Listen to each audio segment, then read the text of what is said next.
cold balls. Yeah, that's hello my friends, ನಾನು ಮಳವಳ್ಳಿ ಮಂಜ. ಈ ವಿಡಿಯೋದಲ್ಲಿ ಏನಪ್ಪ ಅಂದರೆ ಒಂದು ವಿಚಾರ, ಎಲೆಕ್ಷನ್ ಆಗಿರೋದ್ರಿಂದ ಇದ್ರ ಬಗ್ಗೆ ಮಾತಾಡೋಂಗಿಲ್ಲ ನಾವು. ಬಟ್ ಕೆಲವರು ಕಾಮೆಂಟ್ಗಳನ್ನ ಮಾಡ್ತಾನೆ ಇದ್ದೀರಾ. ಏನಪ್ಪ ಅಂದರೆ ರಾಜೀವ್ ಗಾಂಧಿ ವಸತಿ ನಿಗಮ ಇದರಿಂದ 1 ಲಕ್ಷ ಮುಖ್ಯಮಂತ್ರಿ ಬಹುಮಹಡಿ ಕಟ್ಟಡದ ಬಗ್ಗೆ ನಾನು ವೀಡಿಯೋಗಳನ್ನ ಮಾಡ್ತಿದ್ದೆ ಫಸ್ಟು. ಬಟ್ ಇವಾಗಲೂ ಮಾಡ್ತಾಯಿದ್ದೀನಿ. ಬಟ್ ಏನಪ್ಪ ಅಂದರೆ ಇವಾಗ ಮಾಡೋಕ್ಕೆ ಅಂತ ಅಪ್ಡೇಟ್ಗಳು ಯಾವುದು ಬರ್ತಾ ಇಲ್ಲ. ಏನಕ್ಕಪ್ಪ ಬರ್ತಾ ಇಲ್ಲ ಅಂತಂದರೆ, ಎಲೆಕ್ಷನ್ ಡಿಕ್ಲೇರ್ ಆಗೈತೆ. ಎಲೆಕ್ಷನ್ ಡಿಕ್ಲೇರ್ ಆಗೋದ್ರಿಂದ ಎಲೆಕ್ಷನ್ನು ಆಗಿ ಅದು ಮುಗಿದು ರಿಸಲ್ಟ್ ಬರೋವರೆಗೂ ಗೌರ್ಮೆಂಟ್ ಕಡೆಯಿಂದ ಯಾವುದೇ ರೀತಿ ಅಪ್ಡೇಟ್ಗಳು, ಯಾವುದೇ ಕೆಲಸ, ಬರೀ ರಾಜೀವ್ ಗಾಂಧಿ ನಿಗಮಕ್ಕೆ ಸಂಬಂಧಪಟ್ಟಿರೋದಲ್ಲ, ಬರೀ ಬೇರೆ ಯಾವುದೇ ಗೌರ್ಮೆಂಟ್ ಕೆಲಸಗಳಾಗ್ಬೋದು, ಬೇರೆ ವಿಚಾರಗಳಾಗ್ಬೋದು, ಯಾವುದೂ ಕೂಡ ಇವಾಗ ಅವರು ಅಪ್ಡೇಟ್ ಕೊಡೋಲ್ಲ. ಯಾಕೆಂದರೆ ಕೊಡೋಂಗೂ ಇಲ್ಲ, ಅದು ನೀತಿ ಸಂಹಿತ ಇರ್ತದೆ ಎಲೆಕ್ಷನ್ ಜಾರಿ ಆದಮೇಲೆ. ಹಾಗಾಗಿ ಕೊಡೋಂಗಿಲ್ಲ. ಹಾಗಾಗಿ ನಾನು ಅದ್ರ ಬಗ್ಗೆ ವೀಡಿಯೋಗಳನ್ನ ಮಾಡ್ತಾಯಿಲ್ಲ, ಅದು ಮಾಡೋಂಗೂ ಇಲ್ಲ. ಹಾಗಾಗಿ ನಾನು ಮಾಡ್ತಾಯಿಲ್ಲ. ಬಟ್ ಒಬ್ಬರು ಕಾಮೆಂಟ್ ಮಾಡಿದರು, 2-3 ಕಾಮೆಂಟ್ ಮಾಡಿದರು. ಪಾಪ ಅವರು ಏನೋ ಅವ್ರಿಗೆ ಗೊತ್ತಿಲ್ಲ ಅನಿಸುತ್ತೆ. ಅವರು ಹೆಸರು ಅದೇನೋ ಇದೆ, ಮರ್ತಬಿಟ್ಟೆ. ಅವ್ರ ಕಾಮೆಂಟ್ಗಳು ನೋಡಿದೆ ನಾನು.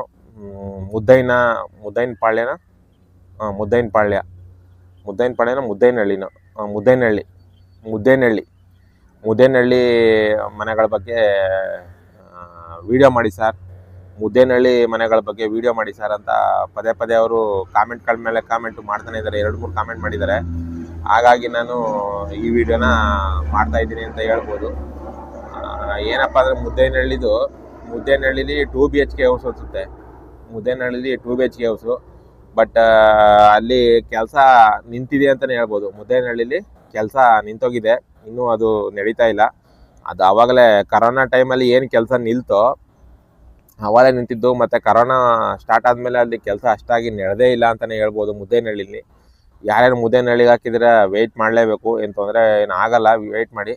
ಬಟ್ ಇವರು ಏನಪ್ಪ ಮಾಡಿದ್ದಾರೆ ಅಂದರೆ, ಒಂದೊಂದು ಏರಿಯಾಕ್ಕೆ ಒಬ್ಬೊಬ್ರಿಗೆ ಟೆಂಡರ್ ಕೊಟ್ಟಿದ್ದಾರೆ ಕಂಪ್ನಿಗಳಿಗೆ.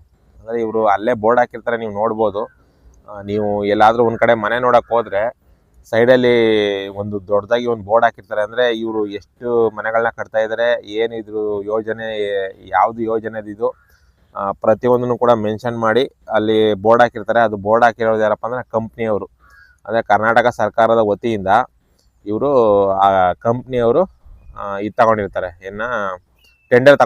ಟೆಂಡರ್ ತಗೊಂಡು ಅಲ್ಲಿ ಮನೆಗಳು ಕಟ್ತಾ ಇದ್ದಾರೆ. ಹಾಗಾಗಿ ಇವರು ಯಾವ ಕಂಪ್ನಿಗಳಿಗೆ ಸರ್ಕಾರದ ಕಡೆಯಿಂದ ಅಮೌಂಟು ಪೇಮೆಂಟ್ಗಳಾಗಿದ್ದಾವೆ ಅವ್ರದ್ದು ಕೆಲಸಗಳು ನಡೀತಾ ಇದ್ದಾವೆ. ಬಟ್ ಈಗ ನಡೀತಾ ಇಲ್ಲ ಬಿಡಿ, ಈಗ ಸ್ಟಾಪ್ ಆಗಿದೆ. ಯಾಕೆಂದರೆ ಎಲೆಕ್ಷನ್ ಟೈಮ್ ಅಲ್ವಾ, ಈಗ ಎಲ್ಲ ಕಡೆನೂ ಸ್ಟಾಪ್ ಆಗಿದೆ. ಎಲೆಕ್ಷನ್ ನಡೀತಾ ಇರೋದ್ರಿಂದ ಅದು ಸ್ಟಾಪ್ ಆಗಿದೆ ಅನಿಸುತ್ತೆ. ಬಟ್ ಅದಕ್ಕೂ ಮುಂಚೆ ಎಲ್ಲೆಲ್ಲಿ ಅವರು ಅಮೌಂಟ್ನ ಕೊಟ್ಟಿದ್ರು, ಎಲ್ಲೆಲ್ಲಿ ಅಮೌಂಟ್ನ ಪೇಮೆಂಟ್ ಮಾಡಿದ್ರು ಆಗ ಕಂಪ್ನಿಗಳಿಗೆ, ಆ ಕಂಪ್ನಿಗಳವರು ಪೂರ್ತಿ ಕೆಲಸನ ಫಿನಿಷ್ ಮಾಡ್ತಾ ಇದ್ದಾರೆ. ಯಾವ್ಯಾವ ಕಡೆ ಯಾರ್ಯಾರಿಗೆ ಕಂಪ್ನಿಗಳಿಗೆ ಕೊಟ್ಟಿಲ್ಲ ಅವರು, ಅವು ಎಲ್ಲ ಹಂಗೆ ಪೆಂಡಿಂಗ್ ಇದ್ದಾವೆ ಅಂತಲೇ ಹೇಳ್ಬೋದು. ಬರೀ ಮುದ್ದೈನಪಾಳ್ಯ ಮಾತ್ರ ಅಲ್ಲ, ಬಿಳಿ ಜಾಜಿನೂ ಹಂಗೆ ಇದೆ. ಬಿಳಿ ಜಾಜಿನೂ ಅಷ್ಟೇ, ಕರೋನಾ ಆದಾಗ ನಿಲ್ಲಿಸಿದ್ದು ಬಿಳಿ ಜಾಜಿನಲ್ಲಿ. ಅದು ಕೂಡ ಬಿಳಿ ಜಾಜಿದು ಇದು ಮುಗಿದ್ಮೇಲೆ, ಕರೋನಾ ಮುಗಿದ್ಮೇಲೂ ಕೂಡ ಅದು ಸ್ಟಾರ್ಟ್ ಆಗಲೇ ಇಲ್ಲ. ಯಾಕೆಂದರೆ ದುಡ್ಡು ಸ್ಯಾಂಕ್ಷನ್ ಆಗಿಲ್ಲ ಅದು. ಮತ್ತು ಇನ್ನೂ ಕೆಲವು ಕಡೆ ಇದ್ದಾವೆ, ಒಂದು 3-4 ಕಡೆ ಇದ್ದಾವೆ, ಅಲ್ಲೆಲ್ಲೂ ಕೂಡ ಕೆಲಸಗಳು ನಡೀತಾನೇ ಇಲ್ಲ. ಏನಕ್ಕಪ್ಪ ನಡೀತಾರೆ ಅಂದರೆ ಇದೇ ಕಾರಣ. ಅದು ದುಡ್ಡು ಅವರು ಗೌರ್ಮೆಂಟ್ ಕಡೆಯಿಂದ ದುಡ್ಡು ಸ್ಯಾಂಕ್ಷನ್ ಮಾಡಬೇಕು. ಹಾಗಾಗಿ ಅವ್ರು ಸ್ಯಾಂಕ್ಷನ್ ಮಾಡಿದ್ರೆ ಆ ಟೆಂಡರ್ ತಗೊಂಡಿರುವಂಥ ಕಂಪ್ನಿಗಳು ಕೆಲಸ ಶುರು ಮಾಡ್ತವೆ. ಇಲ್ಲ ಅಂತಂದರೆ ಯಾವುದೇ ಕಾರಣಕ್ಕೂ ಕೆಲಸ ಶುರು ಮಾಡಲ್ಲ. ಅಗ್ರಹಾರಪಾಳ್ಯದಲ್ಲೂ ಅಷ್ಟೇ. ಅಗ್ರಹಾರಪಾಳ್ಯದಲ್ಲಿ ಒಂದು ಫಸ್ಟು ಶೆಡ್ಯೂಲಲ್ಲಿ ಏನು ಕಟ್ಟಿದ್ರು ಮನೆಗಳು, ಅವೇ ಈಗ ಕಂಪ್ಲೀಟ್ ಆಗ್ತಾ ಇದ್ದಾವೆ. ಇಲ್ಲಾಂದ್ರೆ 2-3 ವರ್ಷದಿಂದ ಸ್ಟಾರ್ಟ್ ಆಗಿದ್ದದು ಈಗ ಕಂಪ್ಲೀಟ್ ಆಗ್ತಾ ಇದ್ದಾವೆ. ಜೊತೆಗೆ ಎರಡನೇ ಹಂತದಲ್ಲಿ ಅಗ್ರಹಾರಪಾಳ್ಯ 29 ಎರಡನೇ ಹಂತದಲ್ಲಿ ಕಟ್ಟಕ್ಕೆ ಶುರು ಮಾಡಿದ್ದಾರೆ. ಅಲ್ಲೂ ಕೂಡ ಅರ್ಧಂಬರ್ಧ ಕೆಲಸ ಆಗೈತೆ. ಅಲ್ಲೂ ಕೂಡ 2 ಲೈನೋ 3 ಲೈನೋ ಬರ್ತವೆ ಮನೆಗಳು. ಬಟ್ ಅಲ್ಲಿ ಕಟ್ಟಿರೋದೇ ಒಂದೇ ಒಂದು ಲೈನು, ಇನ್ನೊಂದು ಲೈನಲ್ಲಿ ಇನ್ನೊಂದು ಇದೈತೆ. ಬಟ್ ನಾನು ಹೋದಾಗ ಸ್ವಲ್ಪ ಕೆಲಸಗಾರರು ಅಲ್ಲೇ ಇದ್ದರು. ಅಂದರೆ ನಿಧಾನಗತಿಯಲ್ಲಿ ನಡೀತಾ ಇತ್ತು ಕೆಲಸ, ತುಂಬ ಫಾಸ್ಟಾಗಿ ನಡೀತಾ ಇರಲಿಲ್ಲ, ನಿಧಾನಗತಿಯಲ್ಲಿ ನಡೀತಿತ್ತು. ಅಲ್ಲಿ ಸೆಕ್ಯೂರಿಟಿ ಕೇಳಿದ್ರೆ ಸೆಕ್ಯೂರಿಟಿ ಅವ್ರಿಗೆ ಏನೂ ಗೊತ್ತಿರಲ್ಲ. ಅಲ್ಲೇನೋ ಅವ್ರು ಸೆಕ್ಯೂರಿಟಿ ಕೆಲಸ ಮಾಡೋದಷ್ಟೇ. ನಮ್ಗೆ ಗೊತ್ತಿಲ್ಲ ಸರ್ ಯಾವ ಕಂಪ್ನಿಯವರು ಅಂತ, ನಮ್ದು ಏನು ಸೆಕ್ಯೂರಿಟಿ ಕೆಲಸ ಅಂತ ಅವರು ಹೇಳಿದ್ರು. ಹಾಗಾಗಿ ಅದು ಕೆಲಸ ನಡೀತಾ ಇಲ್ಲ. ಇದ್ರ ಮಾತ್ರ ತೋಟಗೆರೆಯಲ್ಲಿ ಮಾತ್ರ ಕೆಲಸ ಚೆನ್ನಾಗಿ ನಡೀತಾ ಇತ್ತು. ಆಮೇಲೆ ಪೂರ್ತಿ ಕಂಪ್ಲೀಟ್ ಆಗಿರೋದಿಲ್ಲಪ್ಪ ಅಂತಂದರೆ ಇದರಲ್ಲಿ ಯಾವುದಪ್ಪ ಅದು, ಪೂರ್ತಿ ಕಂಪ್ಲೀಟ್ ಆಗಿರೋದು ಕುಕ್ನಳ್ಳಿಲಿ 1 BHK 2 BHK ಇಲ್ಲ ಅಲ್ಲಿ.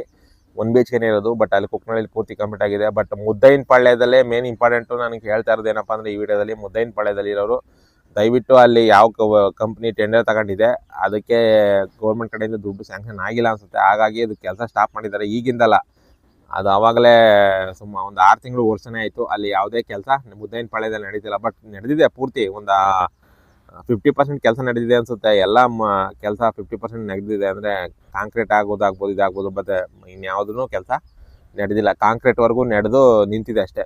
ಅಂದರೆ ಗೋಡೆಗಳು ಎದ್ದು ಮೇಲ್ಗಡೆ ಇದಾಗ್ತಾರಲ್ಲ, ಏನಪ್ಪ ಮೇಲ್ಗಡೆ ಕಾಂಕ್ರೀಟ್ ಹಾಕ್ತಾರಲ್ಲ, ಕಾಂಕ್ರೀಟ್ ಹಾಕೋವರೆಗೂ ಮಾತ್ರ ಕೆಲಸ ನಡೆದಿದೆ. ಇನ್ನು ಮಿಕ್ಕಿದ್ದು ಯಾವ ಕೆಲಸನೂ ನಡೆದಿಲ್ಲ. ಹಾಗಾಗಿ ಅರ್ಧಂಬರ್ಧ ನಡೆದು ನಿಂತಿದೆ.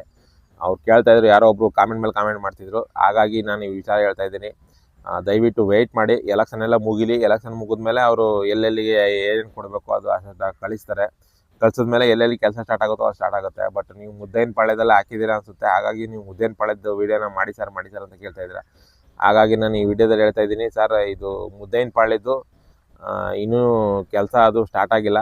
ಸ್ಟಾರ್ಟ್ ಆಗುತ್ತೆ ಅನಿಸುತ್ತೆ ಎಲೆಕ್ಷನ್ ಮುಗಿದ್ಮೇಲೆ. ಅಲ್ಲಿವರೆಗೂ ವೆಯ್ಟ್ ಮಾಡಬೇಕು. ಮತ್ತು ಎಲೆಕ್ಷನ್ ಮುಗಿಯೋವರೆಗೂ ನಾನು ಯಾವುದೂ ವೀಡಿಯೋ ಮಾಡೋಕ್ಕಾಗಲ್ಲ. ಯಾಕೆಂದರೆ ಯಾವುದೇ ಅಪ್ಡೇಟ್ ಕೊಡಲ್ಲ ಅವರು.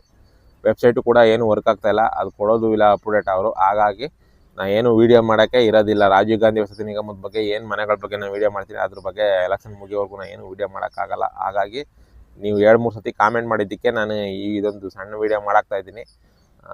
ಮುದ್ದೈನಪಾಳ್ಯದ್ದು ಕೆಲಸ ಅರ್ಧಕ್ಕೆ ನಿಂತಿದೆ. ಅದು ಎಲೆಕ್ಷನ್ ಆದಮೇಲೆ ಏನಾಗುತ್ತೋ ಗೊತ್ತಿಲ್ಲ. ಅಲ್ಲಿವರೆಗೂ ವೆಯ್ಟ್ ಮಾಡಿ ನೋಡಿ ಅಂತ ಹೇಳ್ತಾ ನನ್ನ ಈ ವಿಡಿಯೋ ಮುಗಿಸ್ತಾ ಇದ್ದೀನಿ. ನನ್ನ ಮಳವಳ್ಳಿ ಮಂಜ ಯೂಟ್ಯೂಬ್ ಚಾನಲ್ ಸಬ್ಸ್ಕ್ರೈಬ್ ಮಾಡಿಕೊಂಡು ವೀಡಿಯೋಗಳನ್ನ ನೋಡಿ ಅಂತ ಹೇಳ್ತಾ ಈ ವಿಡಿಯೋ ನೋಡಿದ್ದಕ್ಕೆ ತುಂಬ ಥ್ಯಾಂಕ್ಸ್.